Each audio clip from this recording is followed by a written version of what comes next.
Is it growth out of chaos or chaos out of growth? Today we're going to talk about why you need a little bit of agitation within a team environment to promote growth. But there is a tipping point, and that tipping point can turn into burnout. So we're going to talk about some ways to prevent burnout today. You're not going to want to miss it. Welcome everybody. Welcome everybody. Welcome everybody. Welcome everybody. Welcome everybody. Welcome everybody. I am your host, John Espinosa. to the Leading Leaders podcast. Hey everyone, John here. Welcome to the Leading Leaders podcast. Today we are going to talk about the ever so avoided topic of burnout.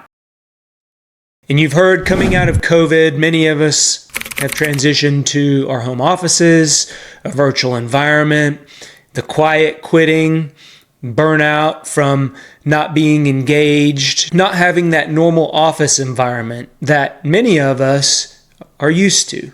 However, there are some of you out there that are entering the workforce or have entered the workforce and never experienced an office environment, and you are thriving in a virtual setup. So we're going to talk about, is it growth out of chaos or is it chaos that comes out of growth? And why each one of them are important concepts to understand working with teams individually. So today you are not going to want to miss, because at the end, I'm going to give you some strategies to prevent burnout.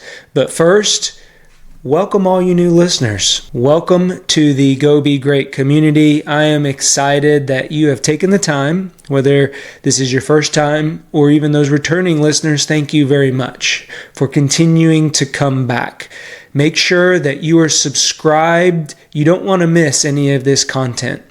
It helps you get notifications. It helps us increase the Go Be Great community to as many people out there, and to make sure that we are helping others get to where they're going. In today's episode, we are going to cover two phrases. The first one is going to center around growth out of chaos. And this comes from a book that I would highly suggest you read. It's called The Road Less Traveled. The author is M. Scott Peck. It's a self-help book. You can listen to it. It's an easy read, a short listen. And there's just a lot of good gold nuggets in this book. And one of the things that I've carried with me is this concept of growth out of chaos. But I began to question myself, as I always do, and I started to wonder, is chaos really where we find growth? Because if we remain in a chaotic state, that can also be detrimental. So it can prevent growth or stall you from growing, and it can start to deteriorate a team environment. It can start to deteriorate relationships. It can start to deteriorate families. So today we're going to talk about both of them, and I'm going to let you make the decision out there which one you want to prescribe to. At the end, we're going to discuss some strategies for burnout. I've been part of some great teams over the years, and if you continue to run at a very fast speed, if you continue to operate at a high level, it's not if, but it's when you're going to burn out. So I'm going to discuss some strategies that I found useful. I've gotten to the point of burnout, and I've gotten to that edge of burnout, and I've noticed and I've pulled back a little bit. And one of the things that I've been very successful throughout my career is figuring out the signs. So we'll talk about some of those signs. So let's dig into really the first phrase, that growth comes out of chaos. And as a leader of an organization, a team, or even a family, a small business, we need to be able to push our employees, our team, our children, if you're a parent out there, and agitate them. I use the word agitate for a reason. Agitate them enough to where they are uncomfortable and they begin to grow. People don't like to feel uncomfortable. So they are going to either fight or they're going to flight to get rid of that feeling. It's not natural for us. It's bred into our human nature that when we get that feeling of uncomfortable, we're going to do one of two things. So from a chaotic standpoint, where you agitate a team or an individual to a point where they begin to grow. And this is really the fundamental part of the phrase, growth out of chaos. A couple takeaways that I have experienced when I have been agitated myself, either from a leader, a mentor, or a coach. And that's the foundation of every good leader, every good parent, every good team that I have been a part of has found a way to make us uncomfortable, whether it come by force or it come by accident. So a couple things, that feeling of uncomfortableness, just think to a time where you have been uncomfortable. Maybe you're going through it right now. For me, I get overwhelmed. It's that feeling of everything has to be done and I can't seem to start. I can't seem to ever get ahead. That's what overwhelmness feels to me. And it may feel differently to you. It may be the fact that you just can't figure out where to go. It feels like you got a lot of options out there and you can't choose the right one. So you feel overwhelmed and it begins to frustrate you. It begins to create complacency because we're not fighting and we're not flighting. We're stalled. We're frozen. And if we're frozen, we're going nowhere. We're not going back and we're not going forward. And a lot of times when you are stuck, it can paralyze you. It has for me. So when we are in that state of paralyzation, I choose to continue forward one day at a time, one step at a time. And that's something that I've taken with me over time. And most of the time, we can't think our way out of it. We can't work our way out of it. But as time passes, this too shall pass, we begin to figure it out. We begin to get those small wins that begin to build momentum, that begin to turn into motivation, and we reach the top of the hill. So growth can come out of chaos. It's that frustration, that feeling of frozenness that we need to get past. So if you are frozen right now, if you are frustrated with where you're at in life, with where you're at in your business, with the team that you are a part of, you're the one that can make the difference. You're the one that can get unstuck. And you can either flight or you can fight.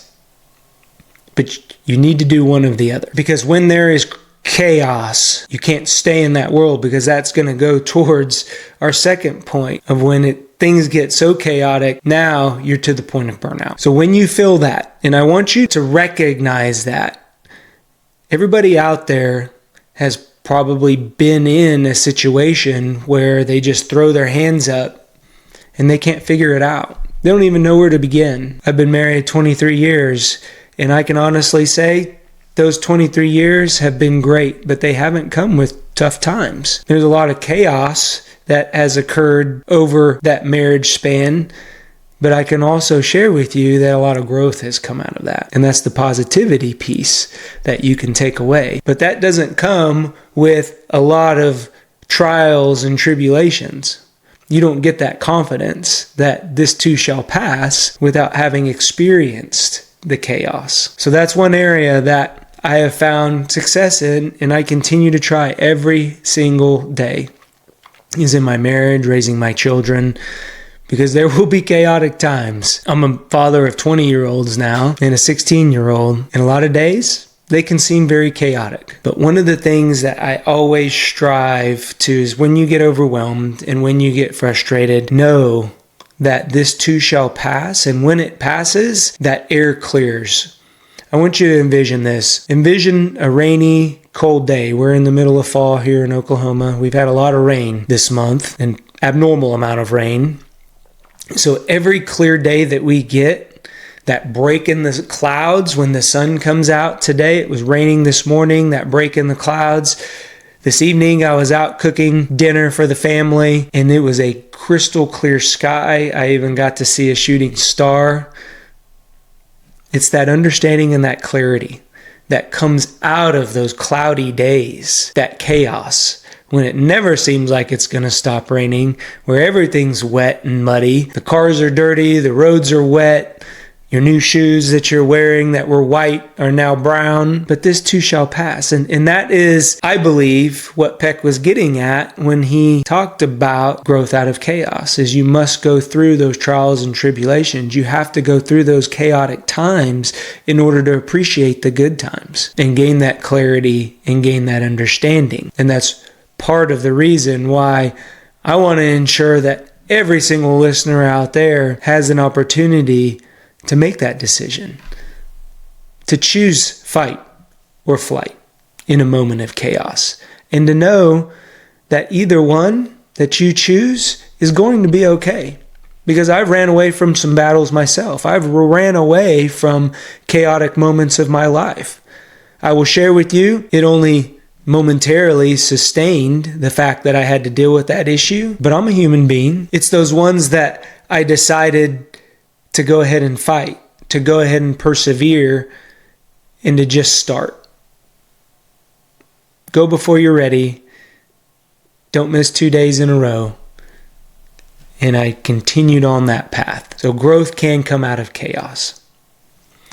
Let's talk about the alternative real quick here. You know, I don't like to delve on the negative too much and focus on the negative, but I think this is an important part of the decision that you need to make. Which one are you going to prescribe to? If we talk about chaos out of growth, we've gotten to the point where we've reached, or we're on the precipice, we're on the edge of becoming burnout. So I want to tell this story a little bit differently. Think of a startup company, a new job, a new relationship that you're in. How does that feel when you think about starting something new beginnings? Maybe you're a new parent out there. Maybe you've just started at the university. Maybe you've started your business that you've wanted to create for many, many years, or wanted to build for many, many years. You got a lot of energy. You got a lot of enthusiasm. And that enthusiasm carries you through those tough times. It carries you through when you barely are making payroll, but you did it because it's your business. It carries you through those sleepless nights when you're taking care of a sick child. It carries you through those competing demands, those conflicting priorities, because you've started. That's the new thrill of starting. You're in that honeymoon stage. Your energy will never be higher than at that startup, new thrill honeymoon stage. So I want you to pause there because I want you to remember that feeling, okay? Pause, write it down. If you're driving, just put it in the back of your mind. Because what comes next is the chaos. What comes next is that trial and tribulation we talked about in the first part. This is when things begin to build, and instead of 1 week barely making payroll, now it's a month of barely making payroll for that new business that you started. Now it's you purchased a system and you went a little bit cheap. Anyone done that? And now that system doesn't have support that you need to sustain it, or it doesn't work with your other systems or integrate with whatever other technology that you have for your business. What happens when that new relationship that you're in isn't quite working out like you thought it was going to be? It's not all sunshine and roses. There's going to be disagreements. There's going to be conflicting ideas about how to raise kids, or maybe politics. This is when the chaos starts. And you can feel it. You can see it. You can hear it. The tone of our voices change a little bit whenever we're communicating. Whenever you're on that drive home, before you used to be excited to get home, now you pull over and you stop at the grocery store to suspend that time, or find a reason why you don't need to be at home. Or you continue to run. You get home and there's always something that takes you away from that home environment. That's when the chaos starts. And it's important for us to recognize these times and these moments, because if we don't, the next step happens. Burnout. This is when everything begins to overwhelm us to the point where now we have no choice but to fight but to pull back, but to get frustrated. Now even the little things in our relationships turn in a fight. Now even the little comments within our team environments blow up into something bigger. And if you've ever been witness to that, you're sitting back and you're like, where did this come from? How did we get here? Are the questions that I've asked myself in situations that I've been a part of. And when people get to the emotional edge of burnout, or they're already there, they don't act and they don't behave like themselves anymore. That new thrill has gone away. It's faded away. And now reality sets in. Now the fact that you're dipping into savings to pay for payroll for that business that you started up. And maybe your significant other or your spouse, they may be getting a little worried. And you may be hearing it. In that relationship that you're in, that you are finding reasons not to be at home, you start to question, is this really worthwhile? That school that you went to and you picked because it was your mother or father's alma mater, you begin to question, do I belong here? I've been in many of these situations. I empathize. So what do we do? Because we can stay in that mud. We can stay in the chaos. We can continue to burn ourselves out emotionally, which will lead to resentment. It did for me. And that resentment ate me alive. It made me a different person. And I began to push even the closest ones in my inner circle, my family, my loved ones. I began to push them away, not intentionally, but because they didn't want to be around me, because I was a miserable person. I was full of regret and resentment. And I know if you're listening to this podcast, that's not where you want to be. So what are some ways that I was able to dig myself out of the mud and clean myself off to find that break in the clouds that sunny day? 3 things that I have done and I continue to do when I get to that point of burnout. 1, I have to take a step back. And taking a step back's not always easy, because remember why you got into this. You got into it for that thrill of starting something new for your family, setting yourself up for the future, buying that dream home, that lake house, going on that vacation that you wanted to go on and take your family on. That's why you started. So why would it be easy to step back? It's not. But it's necessary. It took me a long time to realize that. When that team environment became so toxic because I was burnt out and I was feeding in to that toxicity, that I had to step back in order to realize that that wasn't me. That was the burnout. That was the frustration. That was the resentment that was talking. And I don't know a particular time frame for you. Only you can answer that question. But I will share with you that every single time I took a step back, it wasn't for 24 hours. It wasn't for 48 hours. It may have been for a week. It may have been for a month. It may have been for a year. I've stepped back from things for 5 to 10 years. I miss them, and eventually I will go back, I promise. But for my sanity, for my health, for the people around me, the team, my loved ones, my significant other, it was necessary. So take a step back. Question yourself. Again, I can't answer the time frame, but you'll know. The second one, prevent burnout, self-care. I had to focus inwards. I had to be selfish. And for me, that went against the grain, that went against every fiber in my body. But there's a reason why they have you put on the oxygen mask first before you help others. It's because if you're not healthy, how can you pour into others? How can you give back? When you are running on fumes, it is hard for us to become excited about helping others, because we're just trying to make it to the next day, to the next hour, to the next paycheck sometimes. So I had to work on myself. That may look differently for some. What it looked like for me, I had to get healthy, mentally and physically. Mental healthness looked like meditation time for me. And I'm not talking about cross your leg meditation, because I can't do that. I got a bad back. I did it through journaling. I did it through listening to podcasts. I did it through starting this podcast. Physically, I did it through working out, through running, being active, having a non-negotiable 30 minutes of sweat every day. Keeps me going. So turn inwards. That will do a lot for not only the ones that are around you, but they will eventually understand, because sometimes that step back and that inward turn can look very selfish from an outsider looking in, but is everything that you need to make sure that you don't get too far into burnout where it doesn't dig into other things like depression, anxiety, and fear. The last one, and hear me out here before you say, John, I can't set boundaries. I got a 2-year-old. What are my boundaries? How can I set them? I got to feed him. I got to clothe him, bathe them, pick them up from school. I don't have any boundaries. I've been there. I understand. My granddaughter was over this weekend, and I have forgotten the energy level that you need to have to chase around a 19-month-old. It's a lot. Trust me, it's a lot. So when I say to set boundaries, set them where you can. Make sure that those boundaries are known. Don't keep them to yourself, because they're no good if you write them down in a book and you keep them to yourself and you don't tell your team. You don't tell a significant other.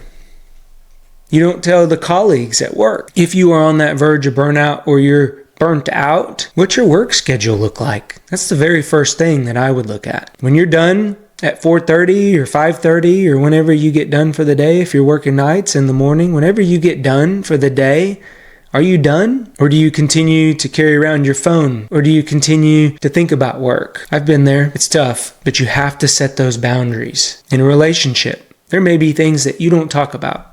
I've been married 23 years, and there are things that my wife and I don't discuss, not because I don't love her, not because she doesn't love me, because there are things that they're just not worth arguing over. That's a boundary that we've set. In a business, what are your boundaries? Do you call your employees at all hours of the night? Do you text them on the weekends? What are those boundaries that you've set up to make sure that you don't force somebody else into burnout? Because you can easily do that. If you're a leader of a team, if you're running your own company, they will do as you do, not as you say. And I had to learn that the hard way. I always value family time. I always valued when you're off of work, you're off of work. But what did I do? I was still answering emails when I told the team I was out of town or on vacation. So I inherently set up that expectation. I had to set that boundary for me in order for my team to follow. And it was important. And I noticed a huge difference in morale. So if you're in burnout or on the verge, remember those 3 things. Take a step back, self-care, turn inwards, and then set those good boundaries. And you will slowly but surely, I promise, I believe in you, you will turn it around. And it may not happen overnight. It may not happen in a month. But eventually, they will become habits and your mindset will start to shift. Remember, we need time as human beings to set new habits. So follow those 3 things for burnout. And I'm going to let you make the decision. Does growth come out of chaos for you? Or do you let chaos come out of your growth opportunities and turns into burnout? Choose one. I hope this helped somebody today. If you knew somebody that's struggling maybe with burnout, setting boundaries, turning inwards, share this episode with them. I'd appreciate it. I believe in you. Go be great. We'll talk to everyone later. Bye-bye. If you like what you're hearing, do us a favor. Click on that subscribe button. Give us a thumbs up or leave a comment. That lets us know that what we are putting out benefits you. If you want additional information or resources or learn how to work with me, head on over to thejohnespinosa.com, because when we become better versions of ourselves, it helps us get others to where they're going. Go be great. Talk to everyone later.